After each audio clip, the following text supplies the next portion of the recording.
Examiner के mindset को हम समझ गए ना, उसके माइंडसेट को समझ गए तो आधी तो जीत हमारी अभी होगी। आप इन चारों में से जो पहला माइंडसेट आएगा, हो सकता है आप भी वही मिस्टेक करो जो सब बच्चों ने करी। ऑब्वियसली नहीं होगा। अरे रिडीमेबल प्रेफरेंस शेयर है, student apply bonus share from issuance date not the start of year, apply from start of the year, EPS comparability. अरे यार टाइम अपोर्शन मत करो मत करो, बार बार समझा रहा है। सारी जंग मैदानों में नहीं लड़ी जाती, कई जंग खुद से होती हैं, बंद कमरों में होती हैं। वो जो रात भर आपने पढ़ाई करी है ना, वो जो रातों रात आपने पढ़ाई करी है, मैं भी समझता हूँ।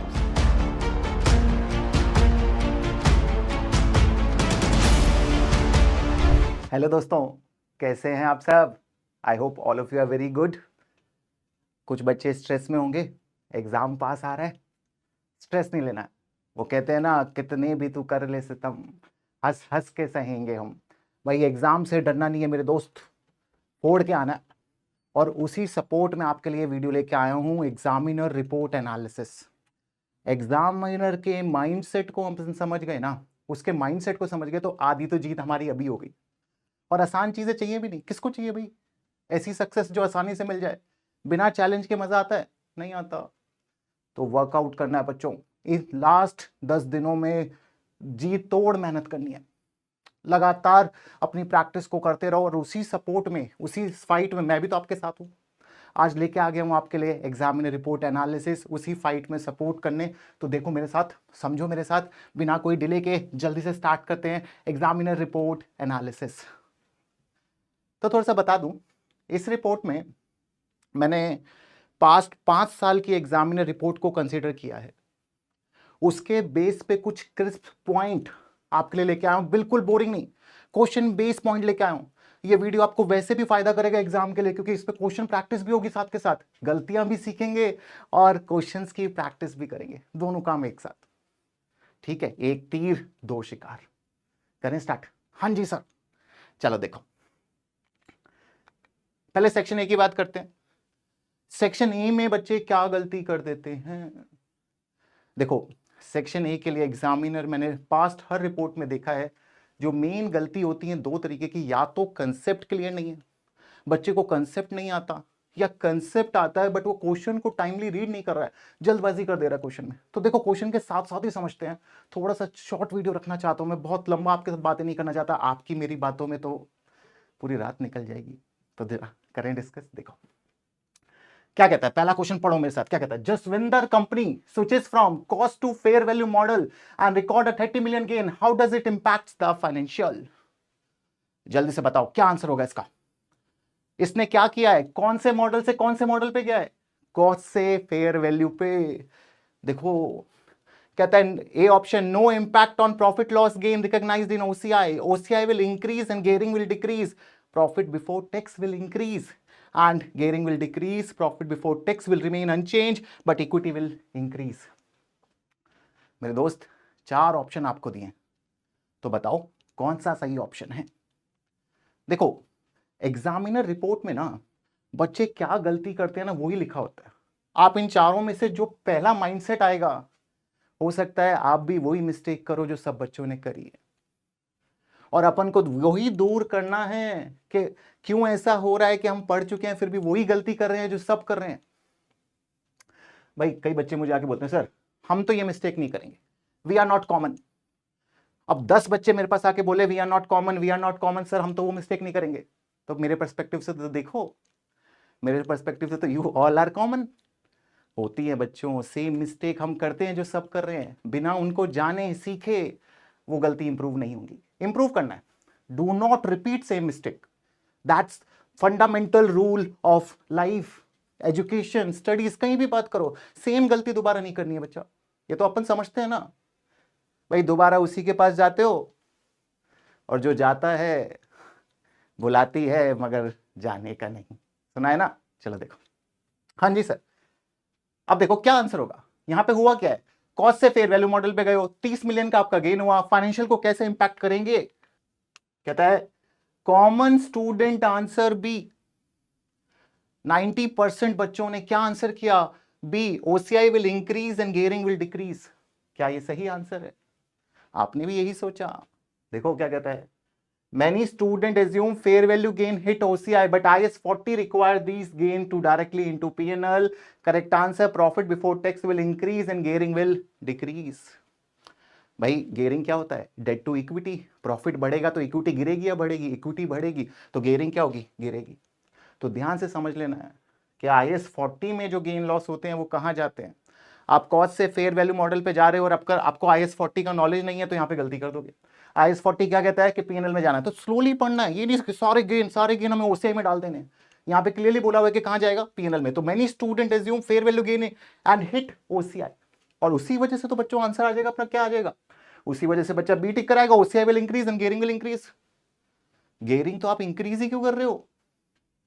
तो आंसर क्या हुआ इसका? सी. तो ये गलती अपन को नहीं करनी है. ध्यान से पढ़ना है क्वेश्चन को, संभाल संभाल के क्वेश्चन को पढ़ना है. ठीक है बच्चों, आगे देखो. अगला क्वेश्चन देखो क्या कहता है.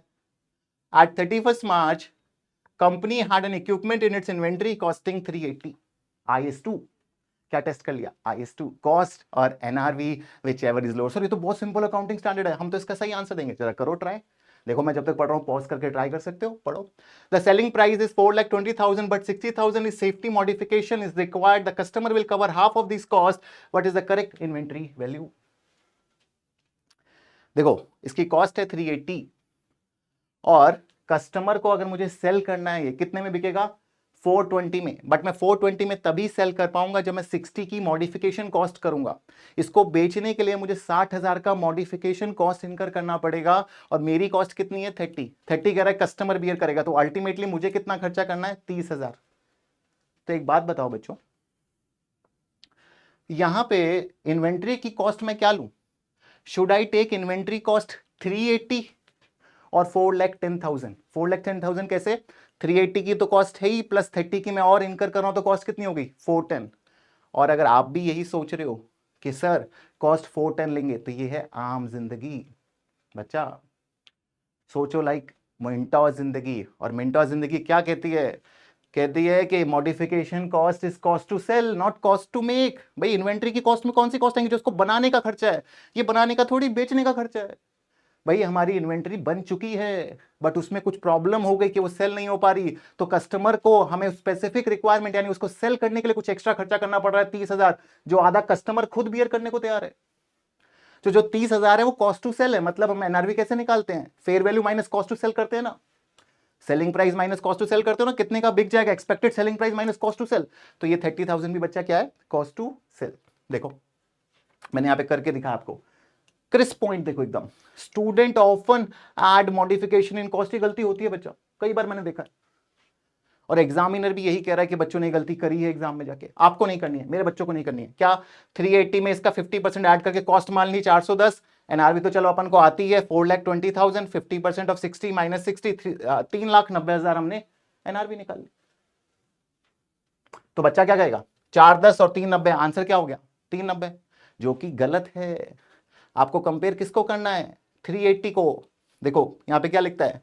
IS2 says measure at the lower of cost और NRV since 380K is less than 390K use 380K.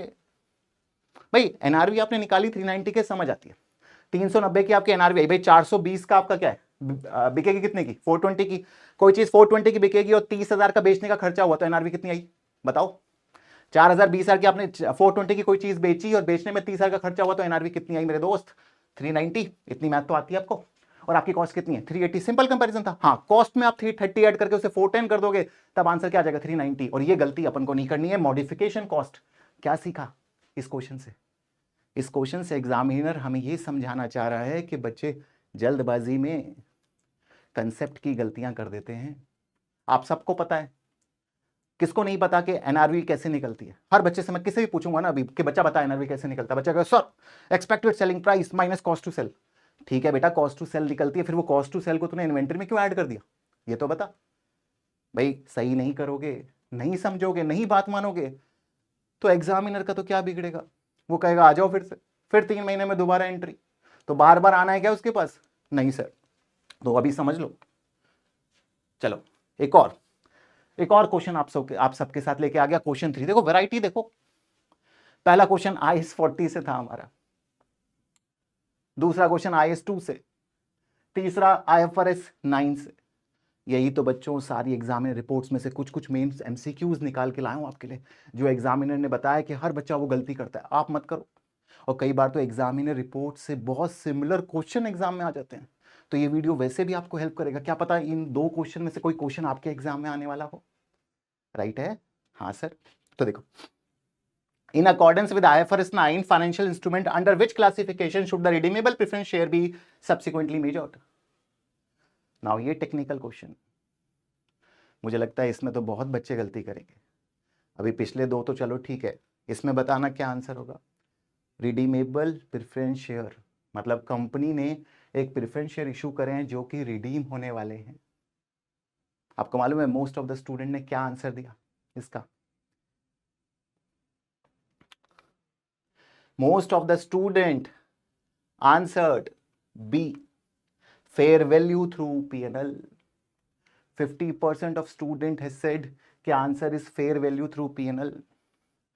क्या आप सब भी इस बात से एग्री करते हो क्या कि फेयर वैल्यू थ्रू P&L होगा?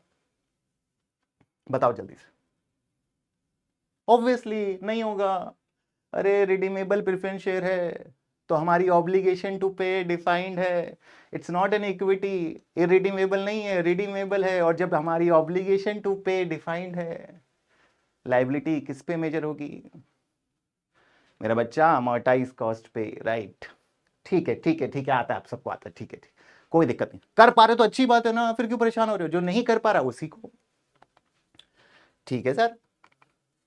क्या लिखता है? Nearly 50% of candidate incorrectly selected B. 50% of candidate selected B. देखो ऐसे ऐसे क्वेश्चन में बच्चे बी सिलेक्ट कर रहे हैं, पता तो लग रहा है ना आपको लेवल। अपन करेंगे क्या ये गलती? ऑब्वियसली नहीं करेंगे। Incorrectly selected B, assuming redeemable preference share should be classified at fair value through P&L. बल्कि क्या कहता है? YA is correct. IFRS 9 इससे अच्छा क्या है भैया? रीजनिंग दे रखी है आपको प्यारी सी।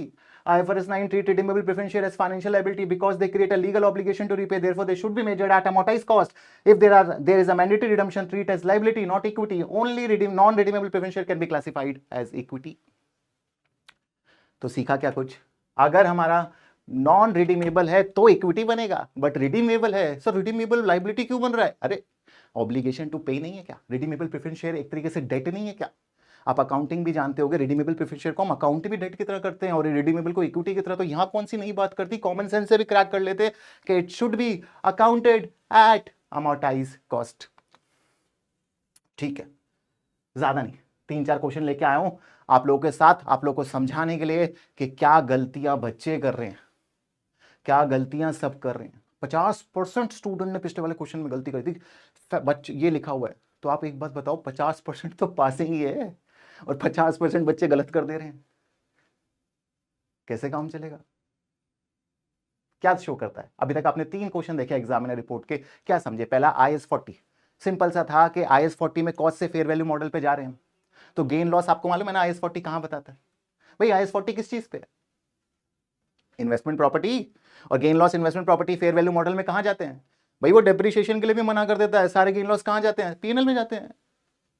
बच्चे OCI डाल के IS16 रिवैल्यूएशन का लॉजिक लगा दिया होगा। दूसरा क्वेश्चन IS2 मॉडिफिकेशन कॉस्ट को कॉस्ट में डाल दिया। कंसेप्चुअल ब्लंडर बच्चा। देखो सेक्शन A और B में जो बच्चा कंसेप्ट को स्ट्रांग नहीं रखेगा ना, उसको कोई नहीं बचा सकता। सेक्शन A B तो यार कंसेप्चुअल क्लैरिटी से ही क्रैक होने हैं मेरे दोस्त, उसमें तो कोई तरीका ही नहीं है ना, क्या कर सकते हैं? हाँ, जल्दबाजी में रिक्वायरमेंट नहीं पढ़ के जा रहे हो, रात को सो के नहीं जा रहे हो, स्ट्रेस में हो, टेंशन में हो, फिर तो आती हुई चीज भी गलत हो जाती है। उन सब पे काबू रखो, हल्का सा डिसिप्लिन रखो। ऐसी जंग है ना यार ये, जो पेशेंस से जीती जाती है। सिर्फ मेहनत ही नहीं, बहुत सारे फैक्टर और भी हैं भाई। सारी जंग मैदानों में नहीं लड़ी जाती, कई जंग खुद से होती हैं, बंद कमरों में होती हैं। वो जो रात भर आपने पढ़ाई करी है ना, वो जो रातों रात आपने पढ़ाई करी है, मैं भी समझता हूँ दोस्त, मैंने भी पढ़ाई करी है।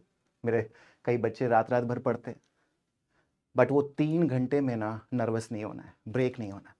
उन 3 घंटे में शो कर देना है एग्जामिनर को कि यार मैं सब कुछ जो आता है ना यहाँ पे डाल के आ गया हूँ।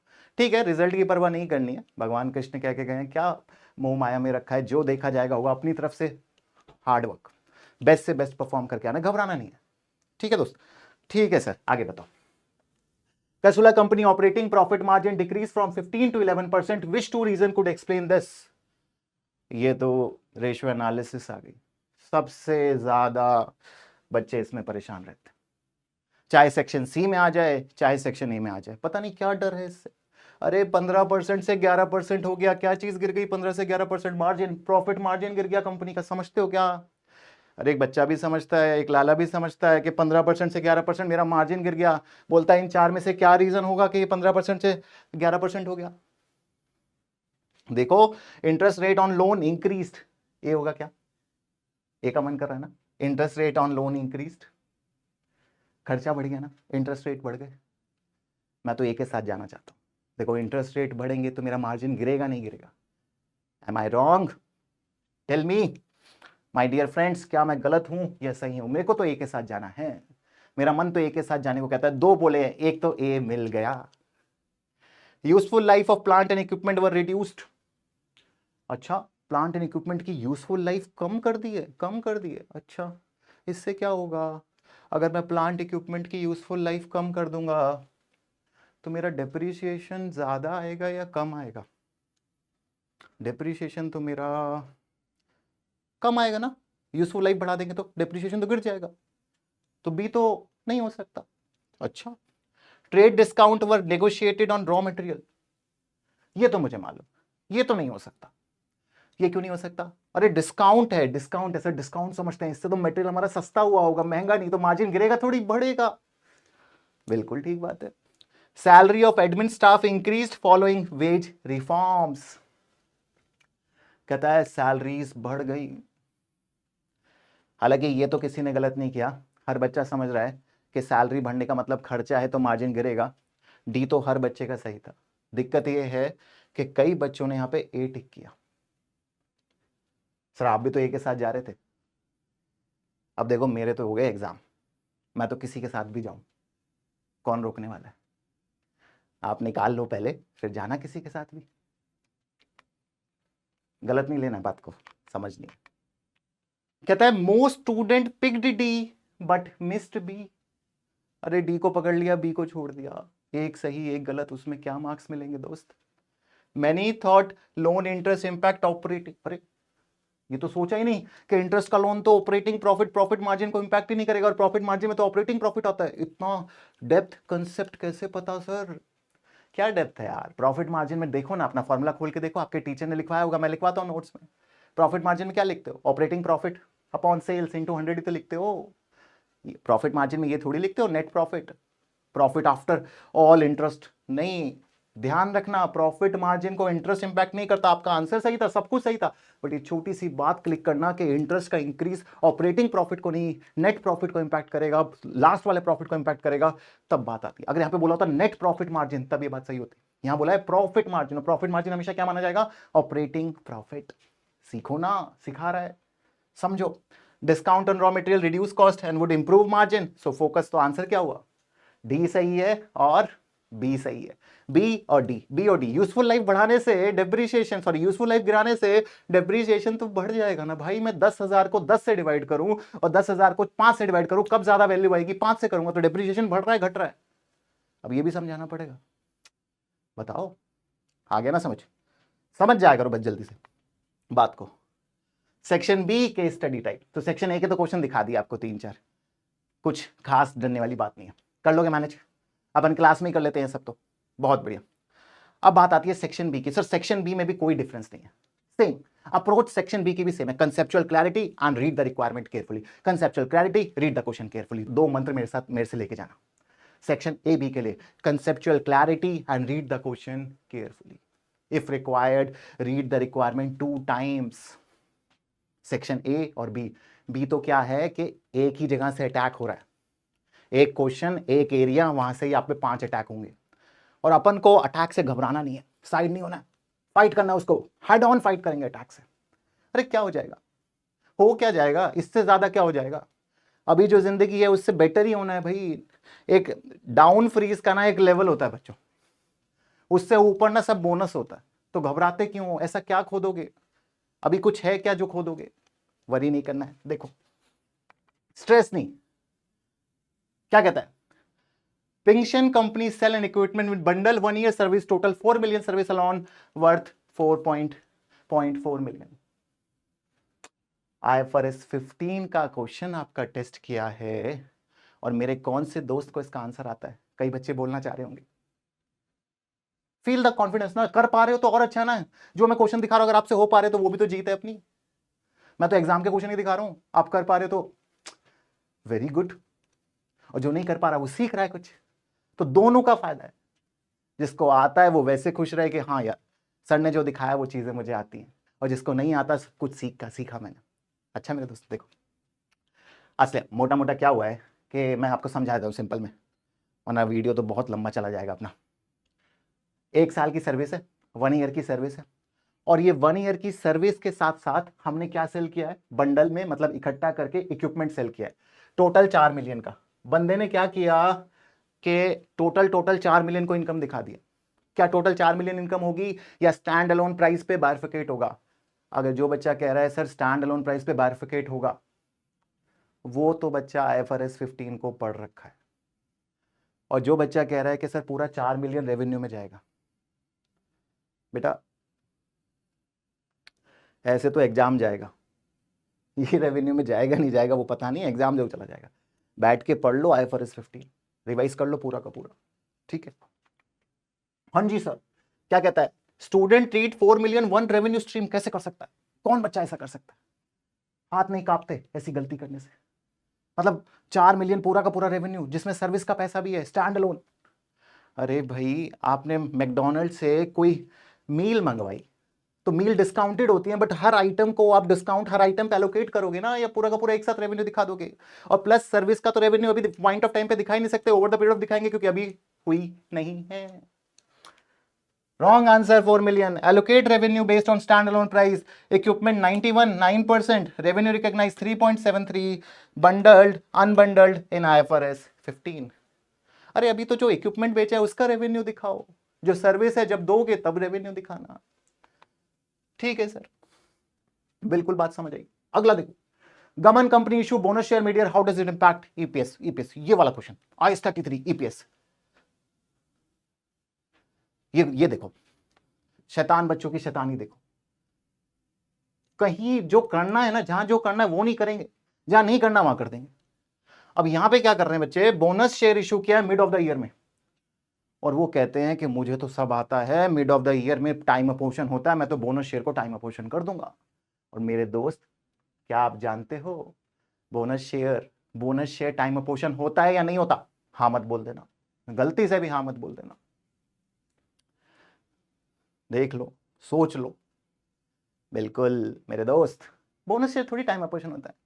अरे बोनस शेयर तो हमेशा से थे, हमेशा से थे, वो बाद में थोड़ी आए, वो तो दिखे हैं जब से उनके मालिक थे, जिनको ओनर थे उन्हीं के फंड पे तो वो आए, कुछ नई एग्जिस्टेंस थोड़ी है, वो दिखते जब से हैं तब से, बहना नहीं है भावनाओं में, वो हमेशा से एग्जिस्ट करते थे मेरे दोस्त। बोनस शेयर बहुत मजे में पढ़ते हैं साइंस 33 को, यूपीएस को अपन लोग तो क्लास में, तो बोलना नहीं है। Student apply bonus share from issuance date not the start of year, apply from start of the year, EPS comparability. अरे यार टाइम अपोर्शन मत करो मत करो, बार बार समझा रहा है, वरना वो तुम्हारे मार्क्स अपोर्शन कर देगा, फिर लेते रहना मजे। सर मैं तो सब सही करके आया था, क्या हो गया एग्जाम में, रिजल्ट में क्या हो गया? अरे ये सही करके आयो, 50% बच्चों में गलतियां कर रहे हैं। आ गया सेक्शन सी पे भी आ गया अब मैं, और सेक्शन सी में मैं कंसोलिडेशन पे, सिंगल एंटिटी पे तो बात ही नहीं करूंगा आपसे। भाई कंसोलिडेशन में सेट फॉर्मेट है, वो गलत करके आ रहे हो तो प्रैक्टिस नहीं कर रहा, उसमें क्या एग्जामिनर कुछ बताएगा? सेक्शन सी की प्रैक्टिस करो, वीडियो देखो यार, कितने तो मैंने डाल रखे हैं एक्सेल पे सॉल्व कर करके क्वेश्चन। तो section C consolidation, single entity का भी रिसेंट एक वीडियो डाला है सॉल्व करके, देखो उसे, इंप्रूव करो, क्वेश्चन बनाओ, वो अपने आप इंप्रूव हो जाएगा। बल्कि सिंगल एंटिटी तो मुझे इतना अच्छा टॉपिक लगता है कि उसमें IFRS अलग रिवाइज हो जाते हैं, बैलेंस शीट पीनल की नॉलेज अलग आ जाती है, विजुअलाइजेशन अलग आती है, फिर भी बच्चा उसको नहीं करना चाहता, और हर बार एग्जाम में आ रहा है। तो कंसोलिडेशन और सिंगल एंटिटी के लिए तो मैं यही कहूंगा, डू प्रैक्टिस अलॉट, कुछ भी उसमें नया नहीं है, जो कंसेप्ट पढ़ते हो वही अप्लाई करना है, टाइप करना है बस। बट जो मेन कंसर्न है ना बच्चा, वो अपना रेशो के साथ है। रेशो के साथ तो बच्चे अलग ही मजा करते हैं, अलग ही फन करते हैं। देखो यहां पे क्या किया, snippet, Vroom company acquired Sleek company, post acquisition profit margin fell. एक कंपनी ने दूसरी कंपनी को एक्वायर किया, नाम में क्या रखा है, एक कंपनी ने दूसरी कंपनी को एक्वायर किया। मान लो ए कंपनी और बी कंपनी को एक्वायर कर लिया, हो जाता है ना, शादियां सुनी है आपने। और एक्वायर करते ही मार्जिन गिर गया, एक्वायर करते ही मार्जिन गिर गया। कैलकुलेशन में किसी को दिक्कत नहीं है भाई, रट्टे वाले काम में क्या दिक्कत है, कैलकुलेशन तो सभी सही करके आ रहे हैं। जो कैलकुलेट भी नहीं करके आ पा रहा भाई, अभी सोच लो, थोड़ा सोच लो। कैलकुलेशन तो सभी सही कर रहे हैं, कैलकुलेशन सब बच्चा सही कर रहा है, फिर क्या एनालिसिस, एनालिसिस उतने ही मार्क्स की एनालिसिस, बल्कि ज्यादा मार्क्स की एनालिसिस आती है। 5 मार्क्स की कैलकुलेशन है, 20 मार्क्स के क्वेश्चन, 15 मार्क्स की एनालिसिस, और एनालिसिस में बच्चा लिख के आ रहा है the decrease is due to higher expense. क्या मजाक है, GP margin, margin profit margin fall due to higher expense. क्या मुझे नहीं पता, एग्जामिनर को नहीं पता, क्या मजाक कर रहे हो यहाँ पे। अगर आप सिर्फ ये लिख के आ रहे हो तो कैसे मार्क्स देगा बच्चा, आप खुद को खुद मार्क्स दे दोगे, सेल्फ रिव्यू थ्रेट, खुद को खुद मार्क्स दे दोगे क्या। The decrease in due to higher expenses में क्या बच्चे ने बताया, ये तो कॉमन सेंस का जनरल रीजन लिख दिया, फिर इस सिनेरियो का कोई मतलब ही नहीं था। अरे जनरल बातें थोड़ी करनी है, आप प्रोफेशनल हो, स्पेसिफिक बात करो, बताओ कि क्यों गिरा, एक्विजिशन का जिक्र करो, क्या कहता है, क्वेश्चन से लिंक नहीं कर रहे हो आंसर में, तो रेशो में मार्क्स कैसे आएंगे।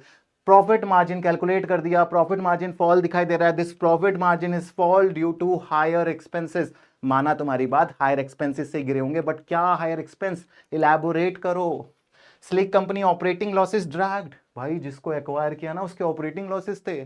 सर हम लिख देते हैं एग्जाम में, कहां लिखा। सर ये बच्चे अलग हैं, आप अलग हो, यही गलती करके आते हो हर बार। अलग की कोई बात नहीं है, सीख लो ध्यान से, ठीक है। Slick company operating loss drag down margin, ROC also fell due to increase capital employed post acquisition. अरे आपकी कैपिटल भी तो बढ़ गई, आपने एक्वायर किया तो इक्विटी बढ़ गई। लिंक करो स्नैप, देखो मेरे को समझाना भी मकसद नहीं है, मैं ये बताना चाहता हूं कि आप सिनेरियो से लिंक नहीं कर रहे हो, सिनेरियो से पॉइंट नहीं ढूंढ रहे हो। ये बात गलत नहीं है, मैं कब कह रहा हूं हायर एक्सपेंस को लिखना गलत है, बहुत अच्छी बात है, सही बात है। मार्जिन गिरेंगे जब खर्चे बढ़ेंगे, बट कौन सा खर्चा बढ़ा, स्पेसिफिक बताओ, इंप्रूवमेंट बताओ। Always link ratio two scenario events, not generic causes. Generic causes का क्या मतलब है, होता है ना घर में अपन कभी कभी घर में बताया मम्मी को जाके, मम्मी सर दर्द हो रहा है, मम्मी पेट दर्द हो रहा है, मन नहीं लग रहा है। हो सकता है आपकी तबीयत खराब हो, बट मम्मी क्या बोलेगी, फोन छोड़ दे, मोबाइल देखना छोड़ दो, पूरे दिन यूट्यूब देखना छोड़ दो, रील्स चलाना छोड़ दो। तो फिर वो जनरल बात हो गई ना, आप मानोगे थोड़ी। डॉक्टर के पास जाते हो, डॉक्टर जनरल बात नहीं करेगा, डॉक्टर टेस्ट करेगा, स्पेसिफिक बात करेगा, एक प्रोफेशनल के पास जाओगे। भाई पेरेंट्स तो आपको जनरल लेवल पे ही समझाएंगे, अपन भी तो डॉक्टर है ना फाइनेंशियल स्टेटमेंट के, अपन जनरल बात क्यों करेंगे, हायर खर्चा, अपन भी स्पेसिफिक बात करेंगे, नहीं कर सकते, पॉइंट टू पॉइंट, क्या दिक्कत है। Clocking company acquired stopping company mid year post acquisition gross profit margin decline gearing increase, same ऊपर जैसा ख्याल। इस बार भी किसी कंपनी को एक्वायर किया है किसी ने, और एक्विजिशन के बाद बस मिड ईयर में एक्वायर किया है। यहां ध्यान रखना है एक्विजिशन क्या है, मिड ईयर में। मेरा बच्चा मिड ईयर एक्विजिशन में एक दिक्कत ये आ जाती है कि आपके पास पूरे साल के रिजल्ट नहीं आते, आधे रिजल्ट आते हैं, तो ये बात लिखो आंसर में, बच्चे नहीं लिख रहे हैं। देखो, ignored acquisition timing, analyze the full year as if stopping company had been owned throughout। पूरे साल अपने पास थी, कहां थी भाई पूरे साल, 6 महीने के लिए थी, इससे क्लियर क्या लिखेगा। मिड ईयर की हिंदी नहीं आती अपन को, बहुत हैवी इंग्लिश है, नहीं बच्चा। Made generic comments like gross profit fell due to higher cost, दोबारा वही बात, बार बार जनरल कमेंट करते हो, जीपी बढ़ेगा हायर कॉस्ट से गिरेगा। अरे एक समझ लो, वो नॉलेज लेवल की बात है, बच्चों की बात है, बच्चे नहीं बनना, बड़े बनना है। स्पेसिफिक सिनेरियो दिया हुआ है, सिनेरियो से चीजें रीजन ढूंढो ना। मजा तो तब है, चैलेंज तो तब है, फिर तो क्या, फिर तो आम जिंदगी हर कोई कर सकता है, फिर वही पैकेज लेना जो सब ले रहे। भाई ग्रोथ चाहिए, एसीसी की वैल्यू चाहिए, तो सिर्फ रटने से काम थोड़ी चलेगा, नॉलेज भी तो चाहिए, आपको बाकियों से अलग होना है। Overlook the debt funded acquisition impact on increasing gearing ratio, ये एक्विजिशन डेट से किया है, उस वजह से गियरिंग बढ़ रही है, लिखो ना इस बात को सिनेरियो में, gearing is increase due to loan. अरे कौन सा loan, gearing is increase due to low equity due to high debt, ऐसे लिख दोगे तो काम नहीं चलेगा ना। समझाओ कि लोन क्यों लिया, ये जो एक्विजिशन करी है वो लोन की वजह से करी है और उस एक्विजिशन से हमारा बढ़ रहा है gearing margin, gearing ratio. Correct breakdown पढ़ लेना इसको जल्दी। GP margin decline, stopping company sold product at discount, reducing profit, revenue grow by 22.8% but cost jumped by 43.4%। अरे भाई तुम्हारी कंपनी को एक्वायर करते ही इस कंपनी का तो ये तो एक्वायर करके फायदा नहीं, ये तो दर्द दे रही है, इस शादी से तो खुशी नहीं हो रही, दुख हो रहा है दोस्त। देखो increase the acquisition was funded by debt, increasing financial risk, only 6 months of stopping company data was included, so real impact might be worse। अभी तो 6 महीने में ये हाल कर दिया, जब पूरे साल अगले साल से पूरा साल करेगी तो क्या करेगी, तो बताओ एग्जामिनर को, it's only 6 month data, a full year data may give you even worse picture। Always adjust for acquisition and analyze how they are distorted ratio। कहता है एक्विजिशन के पॉइंट को मिस मत करो, बार बार बता रहा है एक्विजिशन के पॉइंट्स को मिस मत करो, कंसोलिडेशन वाले पॉइंट्स को मिस मत करो, और उन वो रेशो को कैसे डिस्टॉर्ट कर रही है उस पर भी बात करो। आई क्या बात समझ? आगे देखो। Ray company face competition after losing a key director leading to a 5% price cut. They received a 4 million one-off compensation, a government grant, and a renegotiated loan interest rate। ये क्या हुआ? Leading to 5% price cut. इस company को अपने price cut करने पड़े, heavy competition face कर रही है, क्या समझ नहीं आती इस बात को? अरे इससे ज्यादा कॉमन सेंस क्या है? ये कॉमन सेंस को कॉमन रखो बच्चा, इस कॉमन सेंस को स्पेशल मत करो कि सर ये प्राइस कट से हमें ये समझ नहीं आ रही कि ये कंपनी कंपटीशन फेस कर रही है, प्रेशर फेस कर रही है। क्यों नहीं दिख रहा? नहीं दिखेगा तो लिखोगे कैसे? देखो ना, कोई कंपनी पैसा क्यों गिराता है, आप पैसा क्यों गिरा रहे हो? सेल बढ़ाने के लिए ना, मार्केटिंग के लिए, ब्रांडिंग के लिए, कंपटीशन को कम करने के लिए। हैवी कंपटीशन है भाई, कोई कंपटीशन ही नहीं है तो फिर मैं क्या प्राइस काटूंगा? फिर तो मेरी मोनोपोली होगी। They received a 4 million one of. हाँ जी, कैसा रिश्ता है, एक बारी का। तो जब वन ऑफ कोई चीज है तो उसको एनालाइज करते वक्त कंसीडर करना चाहिए या नहीं करना चाहिए? भाई सर वंस अ वाइल इस साल मुझे एक एबनॉर्मल इनकम हो गई 10 करोड़ की, फिर वो कभी नहीं होगी, एक लॉटरी लग गई 10 करोड़ की, तो क्या मैं अब आपकी परफॉर्मेंस हर बार यही मानूं कि इस बंदे की हर बार लॉटरी लगेगी? अरे वन ऑफ आइटम है, वन ऑफ आइटम को इग्नोर करना होता है, वन ऑफ आइटम के बारे में जिक्र करना होता है, फिक्र करनी होती है कि यार ये अभी तो बहुत ज्यादा दिखा रहा है बट ये फ्यूचर में नहीं होगा, चाहे इनकम हो चाहे एक्सपेंस हो। Government grant and renegotiated loan interest. अब देखो कॉमन स्टूडेंट मिस्टेक, क्या मिस्टेक है? Generic comment like high current ratio is good without scenario links. Missed off one-off event like 4 million compensation when analyzing cash flow. Ignored risk from higher loan interest rate affecting future profitability. Correct breakdown. Profitability impact दिखाना था, liquidity के बारे में बात करनी थी, gearing के बारे में। टिप में क्या लिखा है? Flag one-off event and think long term will the business sustain these numbers। बताओ कि वन ऑफ इवेंट के बारे में बताओ और बोलो कि क्या ये बिजनेस सस्टेनेबल है, क्या लॉन्ग टर्म में ये नंबर सस्टेन हो पाएंगे? प्रॉपर बात करनी।